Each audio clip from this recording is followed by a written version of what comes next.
Hey, Chris from Critcast here. I've been debating about doing some short video dispatches for a while now.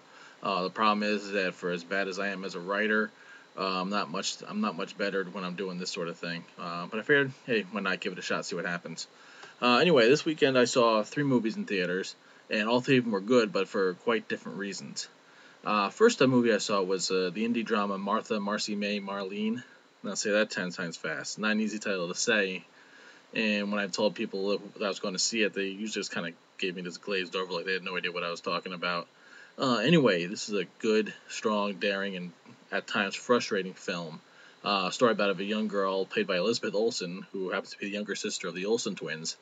The movie features a bold narrative structure that switches between the past, the present, and possibly even some imagined events in this fractured, narrative storyline. Um, this is a movie that will sit with you much after you see it, as you try to put all the pieces together. Writer director Sean Durkin offers up just enough information to make it maddening. Gives you lots of pieces to work with, but doesn't really give everything to put it all together. But that's probably what makes it so good at the same time. We're given fragments of what we need, and essentially we're put in the mind of the main character and her fractured psyche. It's really a bold film. There's not much music used. It also features a strong supporting performance from John Hawkes. It's a movie that, like, if you're into odd films, difficult films, it's definitely worth checking out. I'm not going to guarantee you're going to like it. And when it gets to the end, most people in my theater and I saw it, well, it's like, what? It's kind of leaves you a bit hanging, but it's definitely worth going for the ride, just to see um, what it's all about. If you can put all the pieces together, it's a fascinating film. Uh, After that, I walked down the hall and I saw Like Crazy, which is quite a different film. Okay, it's a romantic comedy starring Anton Yelchin and Felicity Jones. Um, that I liked a lot, but at the same time, I was looking for ways to justify it to myself because I felt there was a lot of elements that felt contrived or unrealistic. On the other hand, I was thinking, why can't they be realistic? It's because I didn't experience them. If that was the case, I'd be a terrible barometer for cinematic realism. Um, Still, once I made peace with that idea, the movie does feel real. There are gaps in time that kind of skip over some of the details that might have made it a bit more interesting. Maybe if the movie ran a little longer, it might have been a little bit better. But still, that's like nitpicking because I thought it was a really good film that presents the trials and tribulations of a couple separated by an ocean and how they have to make this long distance relationship work in that tough situation, and how that it might take more than love to actually make it through, and how the results aren't always going to work out in your favor. Not that this is a depressing movie by any stretch, but it does have moments.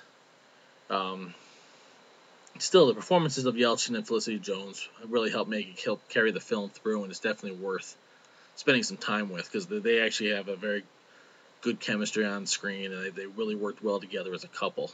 Um, it may not be the best example of a romantic film, but it's one that feels genuine, and that's a lot more than I can say about a lot of romantic comedies and romantic dramas that hit the screens these days. Which it's a genre that's really tough to make a good film in my estimation. There are good ones. One of my favorites of recent years was 500 Days of Summer. If you haven't seen that, I'd recommend going out and checking that out too. In any case, there was one more movie I saw this weekend, and that was a holdover from last weekend, and it's a very Harold and Kumar 3D Christmas, and I liked it. There's not really a lot you can say about this kind of movie. You're either going to like it or you're not. It's not the best of the series, but it does offer up some ridiculous laughs, lots of raunchy material, and of course Neil Patrick Harris stealing pretty much any scene that he appears in, and he's not in nearly enough. I mean, he's in it enough, but the guy's just funny, and he's great in this role, which is pretty much sort of himself. On top of that, we got Danny Trejo playing a supporting role, and he's just, a badass. If you know who Danny Trejo is, if you're a fan of his, you don't want to miss him showing up in a stoner comedy.